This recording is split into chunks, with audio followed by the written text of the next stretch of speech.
Muito bem. Falando dessa questão do impacto da crise sobre as empresas e vamos dizer, a atitude do investidor, a gente sabe que uma empresa tem o seu valor não devido à especulação, não devido a, enfim, um tiro de sorte ou algo do gênero, né? O valor da empresa, professor Giacomo, por favor, me confirme, né, se eu estiver, ou me responda se eu estiver errado, né? O valor da empresa, no fundo, está associado intimamente à capacidade dela de gerar fluxos de caixa, não no passado, mas no futuro, tá certo? Então a gente tem várias empresas aí que hoje não são geradoras de caixa, não são geradoras de lucro e têm um valor considerável, estão entre as empresas mais valiosas, entre as marcas mais valiosas, etc. Então, diante disso e pensando na crise, eu estava pensando no seguinte, puxa vida, o que você pensa que de fato a crise vai afetar esse fluxo de caixa das empresas? E como que o investidor pode usar essa informação para tomar uma decisão do tipo, compro mais ações, vendo as ações porque o preço está bom agora e vai piorar muito num espaço longo de tempo, tá certo? Então, o que você acredita que, como é que pode ser essa análise do ponto de vista do investidor? Eu usaria o mesmo sistema de análise em ondas. O fluxo de caixa, né, money is the king, né, que a gente costuma falar no universo de valuation, ele poderia ser afetado sim. Vou traçar dois cenários. Primeiro, o que a gente chama de supply crash, que é basicamente, vou dar um exemplo prático para a gente entender. A Portobello, empresa de Santa Catarina, que faz pisos e revestimentos. Ela tem uma alta demanda por produtos chineses, que são justamente as pedras processadas. Porque tem hoje muito nessa indústria, tem aquela pedra que o pessoal moe e faz um acabamento resinado. Quem faz isso é a China.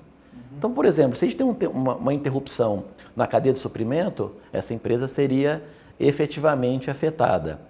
Um outro exemplo que me lembrou um pouco a questão da greve dos caminhoneiros. Se por um acaso começa a popular casos de coronavírus no Brasil, a gente pode ter sistema de quarentena, pode ter fechamento de fronteira. Então são eventos que, do ponto de vista de impacto no caixa da empresa, seriam muito similares a uma crise, uma greve dos caminhoneiros. Então existe sim, eles falam assim, agora como o coronavírus vai influenciar na geração de caixa da empresa A ou da empresa B. Isso pode acontecer, sim. A questão é que o mercado é maníaco-depressivo. Então, muitas vezes, ele exagera nas correções. No momento que está gravando esse vídeo, está acontecendo esse evento com a companhia de resseguros. Está despencando por uma questão de série de fatores. Mas sempre tem um componente de pânico envolvido. Exacerbado. Então, assim, puxando um pouquinho a sardinha para o nosso lado, como professores de valuation, o investidor tentar, ou fazendo ele mesmo uma conta, ou contratando alguém que saiba, um relatório, uma casa de análise, entender essa disparidade entre o risco potencial de redução na geração de caixa e a reação do mercado, que às vezes ela é assoberbada. E arbitrar essas duas visões para comprar ativos com desconto. Muito bem. Então, na verdade, o que você está me dizendo é que essa quebra, esse rompimento na cadeia de suprimentos pode afetar várias empresas de diferentes formas. Por exemplo, empresas que necessitam de insumos chineses, empresas de transporte, empresas que de repente vão exportar também para a China. Então, todas elas de alguma forma podem sofrer com esses efeitos.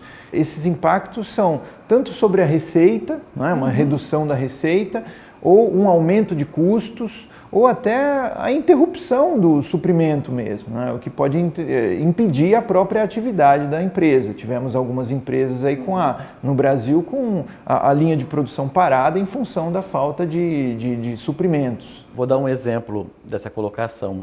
Eu me inspirei na questão da Portobello, porque eu estava numa discussão com alguns alunos e ele trabalha nessa área de piso e revestimento.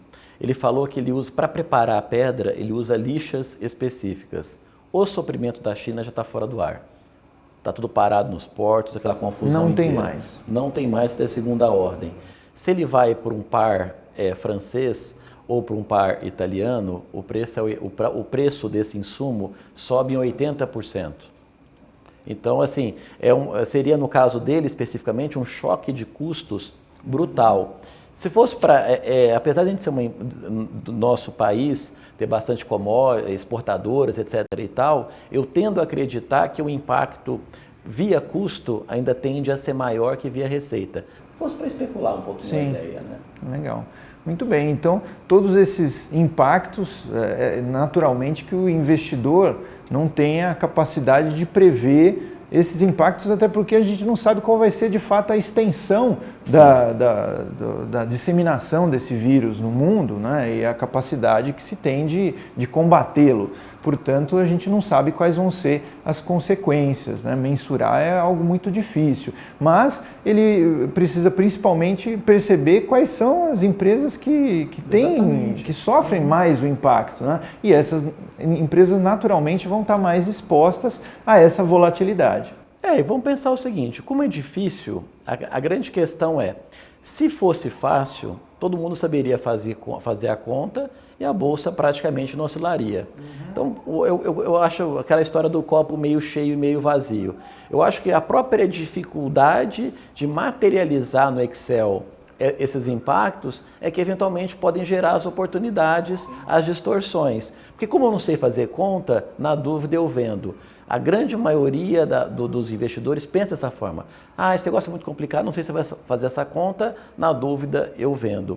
Às vezes uma continha de padaria, nesse momento, ela já te dá um faro para olhar que aquela ação está descontada. Então eu acredito de verdade que cada investidor não deve subestimar a inteligência dele e fazer uma conta por aproximação e veja, poxa, vamos supor, se deu tudo errado, o faturamento da empresa vai cair 10%. Pô, se na bolsa caiu 40%... Exagerou. Essas duas variáveis foi exagerada. não estão se conversando. Ou seja, pode ser que seja uma oportunidade. Exatamente, eu penso nisso. Muito bem.